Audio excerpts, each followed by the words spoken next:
Hi guys, welcome back to my channel C A Rupal Jain once again. And आज मैं फिर से अपने चैनल पर एक नई वीडियो के साथ आप सबके सामने आ चुकी हूँ। तो आज की जो वीडियो है वो है मेरी SCMP की 1.5 डे स्ट्रैटेजी। एज की काफ़ी लोगों ने मेरे से पूछा था कि SCMP के लिए हम लोग कैसे प्रिपेयर करें and what should be the strategy. तो उसके लिए ये वीडियो, और also this video is for the May 2022 exams.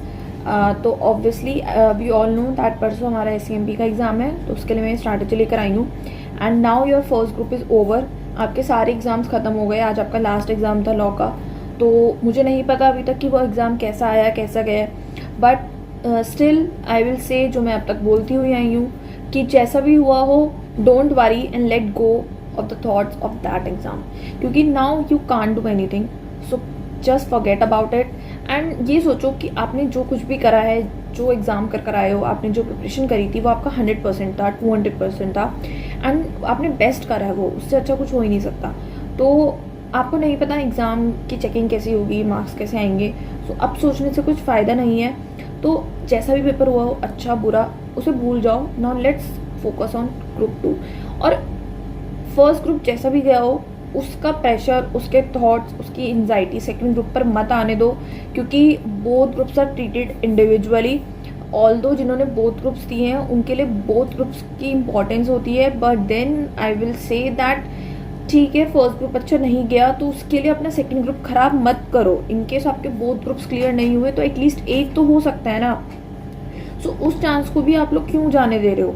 तो इसलिए मैं बोल रही हूँ कि जब रिजल्ट आता है ना, तो हम लोग सब शॉक हो जाते हैं, क्योंकि रिजल्ट हमारी एक्सपेक्टेशन से कुछ और ही होता है। जो रिजल्ट आता है वो हमें भी नहीं पता होता कि रिजल्ट ऐसा आएगा। हम सोच के कुछ और बैठे हुए होते हैं, बट आता कुछ और है। इसलिए बोल रही हूँ कि भूल जाओ, फर्स्ट ग्रुप जैसा भी हुआ हो। अच्छा हुआ तो बहुत अच्छी बात है, बट अगर आपका अच्छा नहीं गया तब भी भूल जाओ। यू नेवर नो कि क्या रिजल्ट है और आप पास हो जाओ।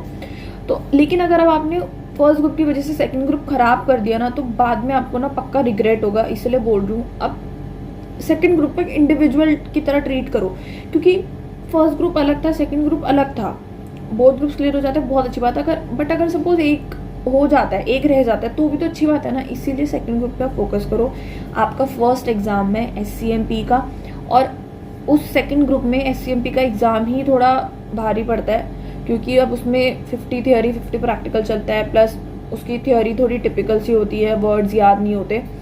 उस पर फोकस करो। ये मेरी स्ट्रैटेजी है 1.5 डेज़ की। मैंने जो चैप्टर जिस सीक्वेंस में लिखे हैं उसे उसी सीक्वेंस में करना। अगर आपको कुछ अमेंड करना है तो प्लीज़ कर लेना। एंड मैंने थ्योरी के चैप्टर्स आपके एग्जाम डे वाले दिन रखे ताकि आपको याद रहे, क्योंकि उससे क्वेश्चन आएगा ही आएगा। एंड केस स्टडी भी मैंने उसी दिन के लिए रखी है, क्योंकि आपका फर्स्ट जो कंपलसरी 20 मार्क्स का क्वेश्चन आता है वो आपका जो केस स्टडी वाली बुकलेट है उसमें से आता है। और अगर उसमें से नहीं भी आता है तो उसकी तरह सिमिलर क्वेश्चन ही आता है। इसलिए जो भी आपने उसमें इंपॉर्टेंट केस स्टडीज मार्क करी हुई होंगी, प्लीज़ उन्हें कर लेना। और जो ICI का केस स्टडी डाइजेस्ट है उसमें भी आपको सारे क्वेश्चंस नहीं करने, बहुत सारे क्वेश्चंस हैं उसमें से आपने पक्का कुछ ना कुछ मार्क करे हुए होंगे। तो वो जिस चैप्टर से रिलेटेड है उस चैप्टर्स के साथ उन्हें कवर करते हुए चलना। ये मत सोचना बाद में एक साथ सारे कर लेंगे, बाद में एक साथ नहीं होते, फिर वो खिचड़ी पक जाती है, बस पेज पलटे जाते हैं, कुछ नहीं होता। तो उन्हें बात के लिए मत छोड़ना। जो चैप्टर्स आप जब कर रहे हो उसी के साथ उसे करते हुए चलना, तो आपका बहुत इजीली कवर हो जाएगा।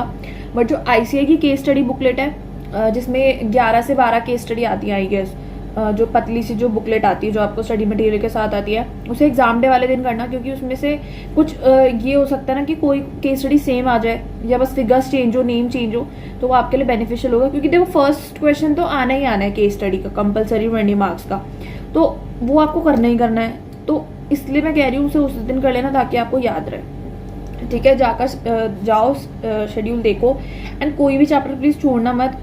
सारे चैप्टर्स में से आता है, आपको नहीं पता कौन सा चैप्टर ICI कब कितने मार्क्स का पूछ ले, तो इसीलिए it's better to do every chapter. Keywords याद करना और बस काम माइंड से, बिल्कुल विदाउट नो स्ट्रेस एग्जाम में जाना और अटेम्प्ट करना paper. Okay guys, all the best, wish you very good luck and go. And और अब मैं आपसे अपनी नेक्स्ट वीडियो में मिलती हूँ। बाय।